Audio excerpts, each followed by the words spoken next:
স্ত্রীকে গলা টিপে খুন করার অভিযোগ স্বামীর বিরুদ্ধে। জগৎবল্লভপুর থানার মারঘুরালি খাপাড়ার ঘটনায় চাঞ্চল্য ছড়িয়েছে এলাকায়। মৃত ওই মহিলা পরিবারের পক্ষ থেকে যেটা জানতে পারা যাচ্ছে, আজ থেকে 9 বছর আগে হাওড়া আমতার বাসিন্দা মিয়াসুরা বেগমের সাথে হাওড়া জগৎবল্লভপুর মারঘুরালি খাপাড়ার বাসিন্দা আনারুল খাঁয়ের বিয়ে হয়।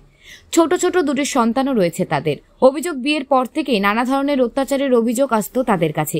এমনকি তিনি আরো বলেন, এর আগে মিয়াসুরা বেগমের কান কেটে নেওয়া হয়েছিল। সেই নিয়ে মহিলা সমিতি ও জগৎবল্লভপুর থানায় মীমাংসাও হয়। কিন্তু গতকাল হঠাৎই বোনের মৃত্যুর খবর শুনে ছুটে আসেন তারা। এসে বোনেরা মৃতদেহ দেখে কান্নায় ভেঙে পড়েন মৃতা মহিলার গোটা পরিবার। মহিলার পরিবারের দাবি, তাদের মেয়েকে গলা টিপে শ্বাসরোধ করে খুন করা হয়েছে। গলায় আঘাতের চিহ্ন দেখেই অনুমান করেন তারা, যদিও এটা আত্মহত্যা বলে দাবি করেন আনারুল খাঁয়ের পরিবার।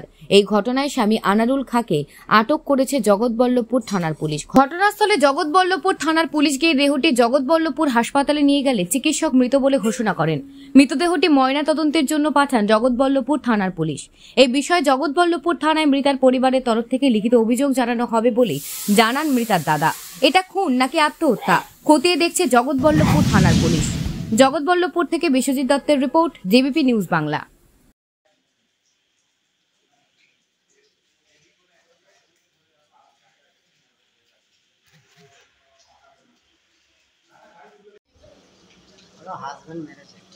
হাজবেন্ড মেরেছে আর কিভাবে মারলো? কিভাবে? ও প্রায় বিয়ের পর থেকে টর্চারিং করতো।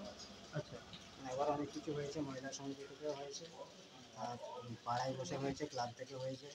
এর আগে মানে মীমাংসা করার চেষ্টা হয়েছিল? হ্যাঁ, হয়নি। তাতে না, তাতেও শুধরায়নি।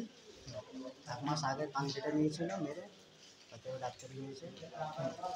তো আজকে কি হয়েছে? আজকে আমাদের তো বাড়ি হচ্ছে আমটা, এটা আমার বোন। আমাদের ওখানে খবর গেল 5টার সময় যে এরকম আমাদের পাশের বাড়িতে মানে ওদের আত্মীয় আছে এখানে, তারা ফোন করে বলেছে যে ওরা কেউ খবর পায়নি, যে ওদের মেয়েকে এখানে মেরে দিয়েছে। তারপর আমাদের বাড়িতে বলার পর আমরা খবর পাই, এসে দেখি বডি এরকম করে আছে। ওর হাজব্যান্ড পালিয়ে যাচ্ছিলো, ওকে ক্লাবে আটকে রেখেছে ক্লাবের ছেলেরা, তারপরে পুলিশ গিয়ে তুলেছে। আমার ভাগনা আছে একটা 6 বছরের, একটা 1.5 বছরের। আমি 6 বছরের ভাগনাটাকে জিজ্ঞাসা করছিলাম কী হয়েছিল রে, বলছে কাটারি নিয়ে ঝগড়া হচ্ছিল, কাটারি দিয়ে আমার আব্বুজি মারতে যাচ্ছিলো, আমার মায়ের সঙ্গে কাড়াকাড়ি হচ্ছিলো, আমার আব্বুজি মেরেছে আর গলায় দড়ি দিয়েছে। আমি গলায় দড়ি দিয়েছে তুই কী করে জানবি? না, আমার আব্বুজি আমাকে শিখিয়ে দিয়েছে, তোর মামারা যদি এসে জিজ্ঞাসা করে কী হয়েছে বলবি গলায় দড়ি দিয়েছে। তো আপনারা মানে আপনাদের কি আন্দাজ কীভাবে তাকে মেরেছে? তো গলায় টলায় দাগ রয়েছে, নাক দিয়ে রক্ত বেরোচ্ছে। আচ্ছা, সব দাগ আছে। আচ্ছা। আর তারপর জগৎবল্লভপুর থানার পুলিশ কি বডি এখানে নিয়ে এসছে? এখানে বডি নিয়ে এসছে, পোস্টমর্টমে যাবে। আচ্ছা, কী চাইছেন আপনারা? আমরা চাইছি বিচার। এই বিষয়ে কি অভিযোগ করেছেন তো না? হ্যাঁ, থানাতে অভিযোগ এখনও করিনি, এখান থেকে গিয়ে লিখিত অভিযোগ করবো। আচ্ছা, আপনার বোনের হাজব্যান্ডের কী নাম? আনারুল খান। কী করেন উনি? রঙের কাজ। রঙের কাজ। আপনার নাম? আমার নাম আলফাজ খান। ঘটনাটা কোন জায়গায় ঘটেছে? জায়গাটার নাম? মারঘোরালি খাপাড়া। আচ্ছা।